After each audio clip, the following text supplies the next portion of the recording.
Mona, hindi mo ba alam ang balita? Anong balita, Katkat? Na aswang pala ang pamilya ni Ana. Wala ka naman dito sa sinimata. Nahuli ka na namin. Mukbang ka ngayon.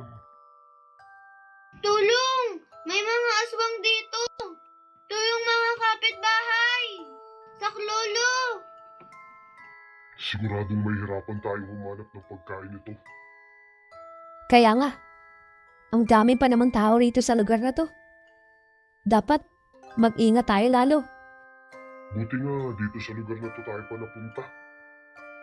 Kaysa naman sa wala. Pansamantala lang naman to. Hindi naman tayo magtatagal dito sa lugar na to. Bakit ba kasi nahuli pa tayo ng marites na yun eh? Pag may pagkakataon, babalikan ko siya. Paano na yan? Paano na tayo makakahanap ng pagkain dito?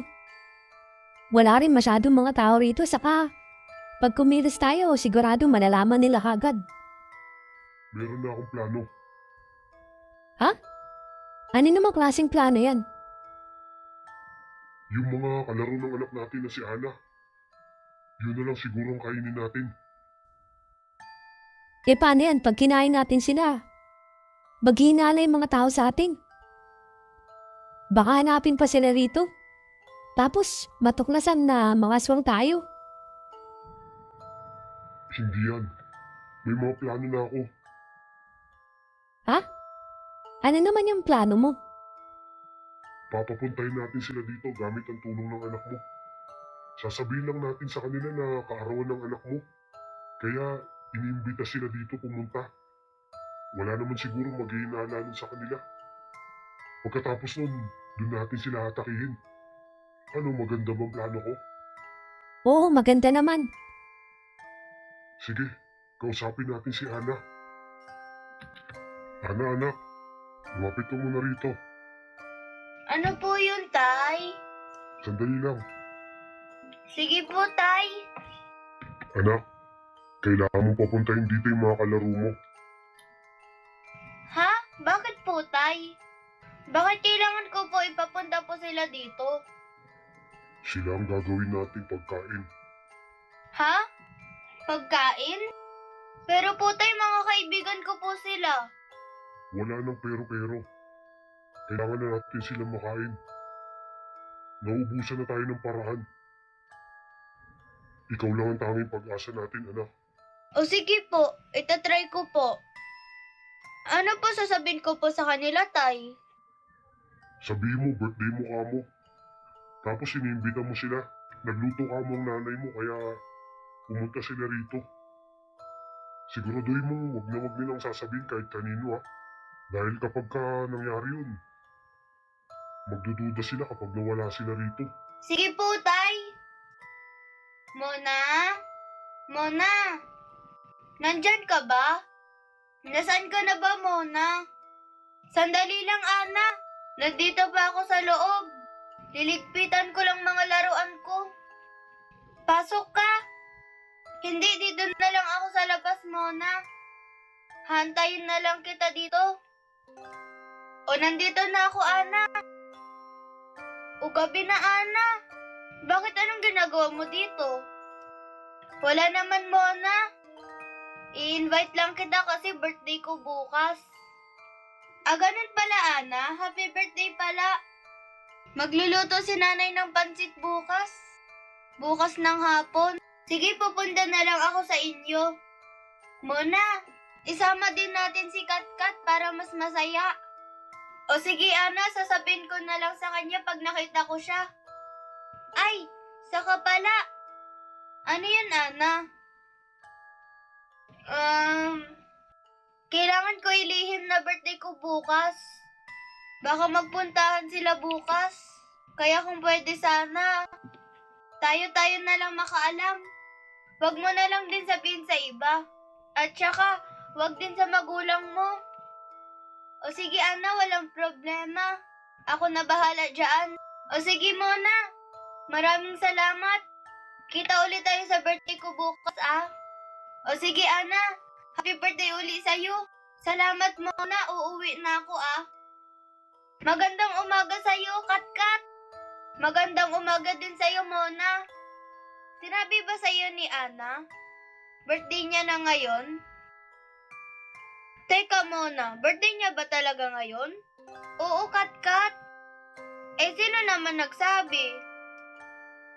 Siya. Pumunta nga siya sa bahay namin kagabi eh. In-invite nga tayo eh. Ay, ganun ba, Mona? Eh, mga anong oras daw? Mamayang hapon daw, Katkat.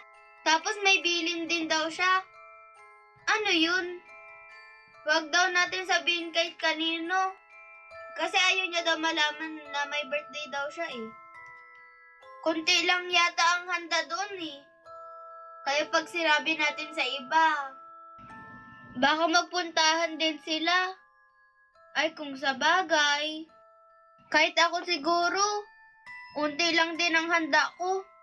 Wala naman pera din si nanay eh. Pero pupunta ka ba talaga, Mona? Oo naman, Katkat. Alangan naman hindi. Mona, hindi mo ba alam ang balita? Anong balita, Katkat? Na, aswang pala ang pamilya ni Ana. Sabi, galing daw sa malayong baryo. Nabadbad lang dito. Diyos ko ka naman, Katkat. Naniniwala ka pa doon? Moderno na. Kaya wala ng aswang. Mga chismoso-chismosa lang yun. Hindi naman totoong mga aswang eh. Anong malay natin, Mona? Hindi pa tayo nakakita ng aswang eh. At saka, wala naman kakalat na balita pag hindi naman yan totoo eh. Hindi na lang ako sasama, ikaw na lang sumama.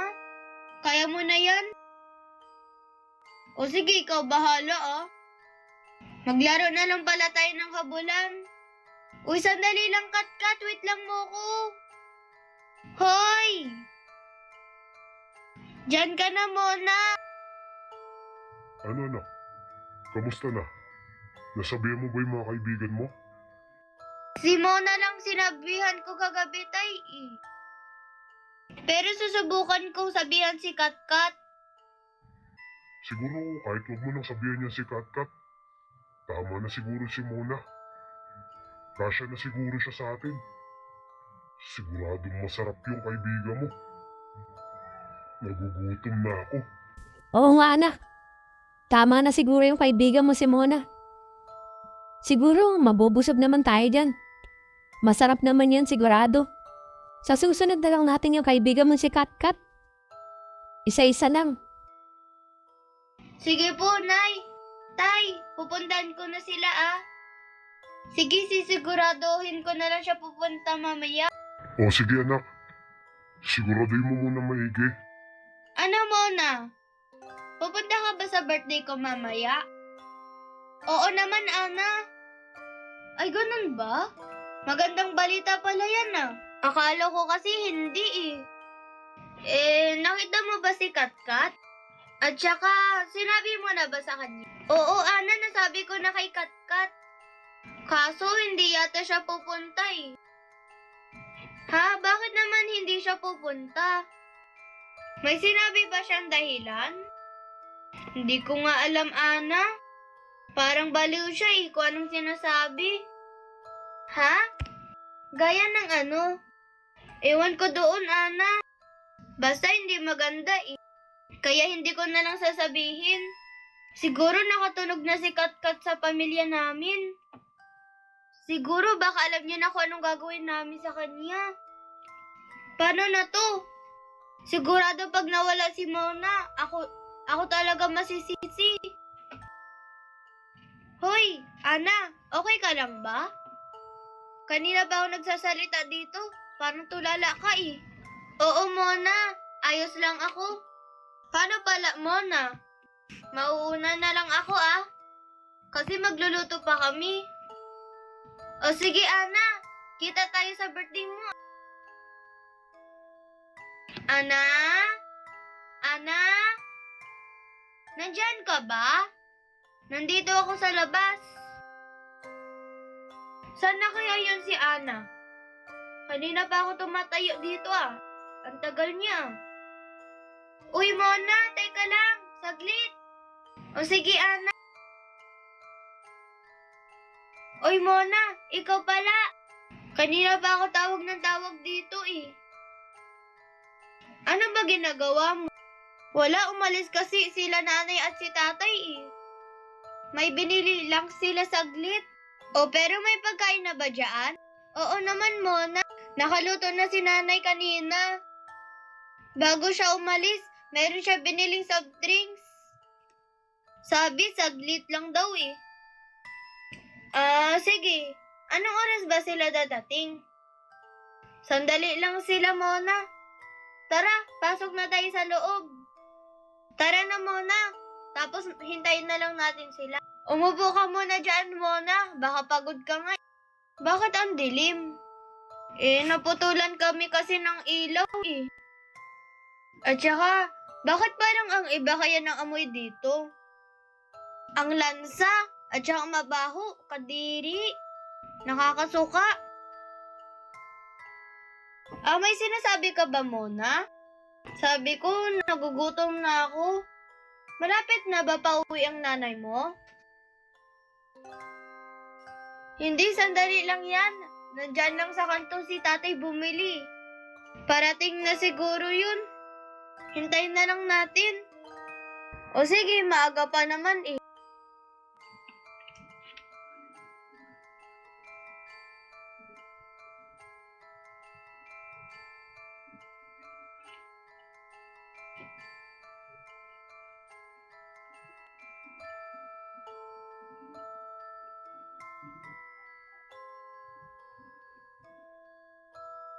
Teka, bakit parang ang tagal nila?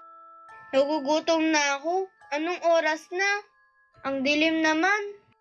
Sandali na lang yan, Mona. Hantayin na lang natin. Para sabay na tayo kumain. Nagugutom na talaga kasi ako, Ana eh. Uuwi na lang ako. Doon na lang ako kumain sa bahay. Wait lang, Mona. Siguro ako padating na sila talaga, promise. O sige, maghantay pa tayo dito ah. Ano? Pwede na ba natin siyang atakihin? Kanina pa ako nagugutom dito eh. Takam na ako sa batang yan. Sandali na lang. Magantay pa tayo ng konting sandali. O sige. Malapit na ang tamang oras. Sakto, nagugutom na ako. Kapag kaalis siguro nitong mga tao rito, pwede na natin siyang kainin. Narinig mo ba yun? Ang alin mo na? Wala akong naririnig ah. Parang may kaluskos. Ha? May mga kaluskos? Saan ba yun? Parang sa likod ng bahay galing yun ah. Hindi talaga ako sigurado eh. Wala naman ako naririnig mo na. Baka guni-guni mo lang. Sana nga, Ana. Saka, gutom na siguro talaga to. Kanina pa din ako gutom eh. Matagal pa yung mama at saka tatay mo? Hindi ko nga alam din muna eh. Siguro sandali na lang. Kumakain na talaga ang sikmura ko. Hindi ko na kaya. Pag masyadong matagal na yun, uuwi na ako. Huwag muna. Huwag ka muna umuwi. Nagugutom na din ako eh. Takam na talaga kainin kita eh. Ha, ano yun, Ana? Pakiulit nga. Wala lang muna. Ang sinabi ko, nagugutom na din ako. Ang tagal-tagal kasi nila eh. Kaya nga eh, nagugutom na talaga ako. Ay, naku. Teka lang muna, check ko lang muna sa bintana kung papunta na sila. O ano, Ana, nandyan na ba sila? Wala pa muna, sandali pa siguro. Hala, Ana, ano ba to? Mga aswang kayo? Hindi, niling lang niyo ako. Akala ko kaibigan kita, pero niloko niyo ako. Tama ka nga, Mona. Mga aswang nga talaga kami eh. Ikaw ang handa ko. Wala ka nang ligtas ng bata. Nahuli ka na namin. Mukbang ka ngayon. Tulong! May mga aswang dito!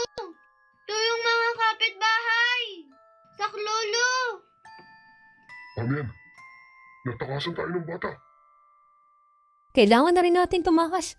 Sigurado anumang oras pupunta na rito ang mga kapitbahay. Sige, kailangan natin tumakas talaga. Magmadali tayo.